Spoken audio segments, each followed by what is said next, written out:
नमस्कार, मैं हूं अरविंद और आप देख रहे हैं स्टडी नेशन। और आज बात करेंगे रूस के सस्ते तेल की, जिससे आम आदमी को कोई फायदा नहीं। आइए जानते हैं कैसे। बीते 3 साल से भारत को 5 से $30 प्रति बैरल डिस्काउंट पर रूस से कच्चा तेल मिल रहा है। मनी लाइफ की एक रिपोर्ट कहती है कि इस डिस्काउंट का 65% फायदा रिलायंस और नायरा जैसी प्राइवेट कंपनियों को और इसके साथ ही इंडियन ऑयल और सरकारी कंपनियों को मिल रहा है। बात अगर सरकार की जाए तो उसे भी 35% का फायदा मिल रहा है। बीते दिनों अमेरिका ने भारत द्वारा रूस से तेल खरीद का बहाना बनाकर भारत पर 50% का टैरिफ लगा दिया। इसके चलते अमेरिका को होने वाले निर्यात और निर्यातकों पर बुरा प्रभाव पड़ने की संभावना बढ़ गई है और इसका सीधा नुकसान भारत पे रोजगार की स्थिति पर पड़ने वाला है। भारत अपनी ऊर्जा जरूरतों का करीब 80% से ज़्यादा तेल इंपोर्ट करता है, आयात करता है। भारत ज़्यादातर तेल रूस के अलावा इराक, सऊदी अरब और अमेरिका जैसे देशों से खरीदता है। भारत सबसे ज़्यादा तेल रूस से करीब 37%, $63 प्रति बैरल के हिसाब से खरीदता है। वहीं दूसरे नंबर पर भारत इराक से करीब 21% तेल आयात करता है और यहाँ कीमत $78 प्रति बैरल चुकाता है। सऊदी अरब तीसरे नंबर पर है। भारत यहाँ से 15% तेल खरीदता है और $83 प्रति बैरल के हिसाब से।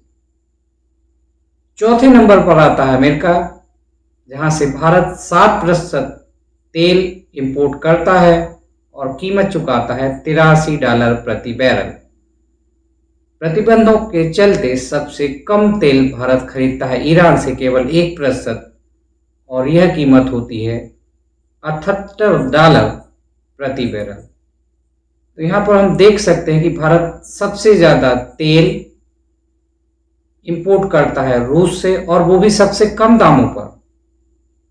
इसके मुकाबले भारत अमेरिका को सबसे ज़्यादा कीमत चुका रहा है तेल आयात की, $83 प्रति बैरल।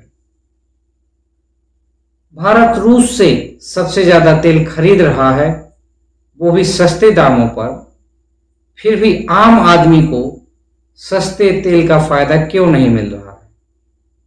कहने के तो तेल की कीमतें डीरेगुलेटेड हैं, लेकिन रिटेल कीमतें सरकार और तेल कंपनियां ही नियंत्रित कर रही हैं।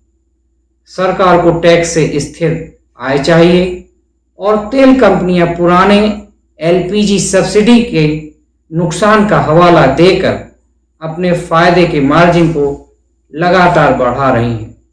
नतीजा साफ है कि सस्ते तेल का फायदा कंपनियां और सरकार उठा रही है, लेकिन आम आदमी को इससे कोई भी बेनिफिट नहीं प्राप्त हो रहा है।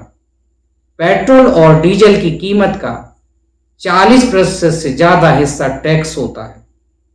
रिपोर्ट के मुताबिक अप्रैल 2025 में एक्साइज ड्यूटी केवल ₹2 बढ़ाकर केंद्र सरकार ने करीब 32,000 करोड़ रुपए प्राप्त कर लिए।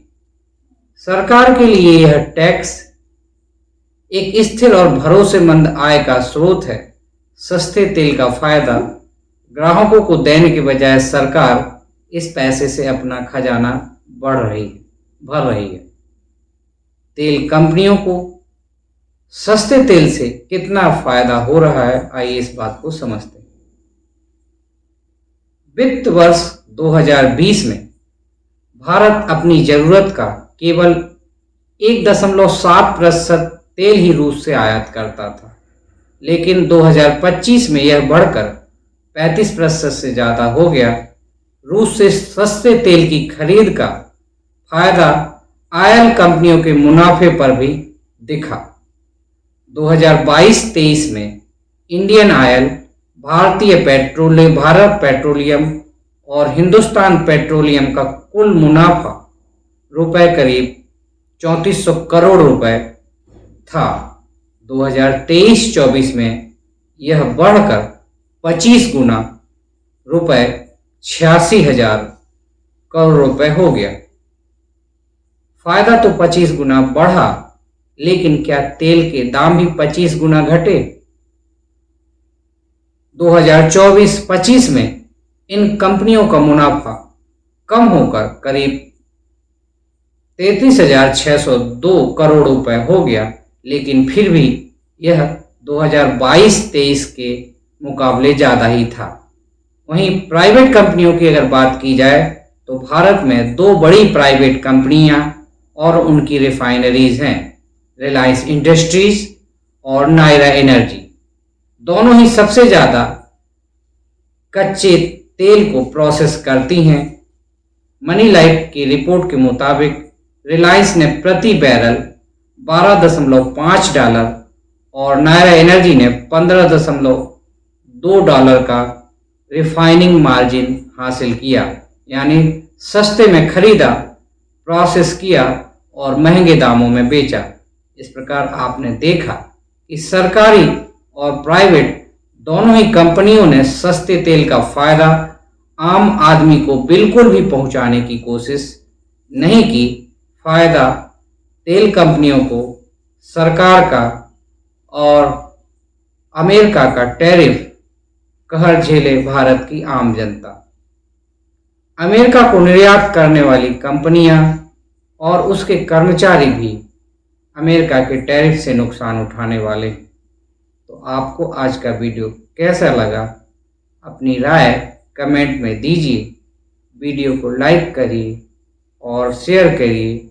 साथ ही हमारे चैनल स्टडी नेशन को सब्सक्राइब करिए। मिलते हैं अगले फिर किसी वीडियो में, तब तक के लिए गुड बाय।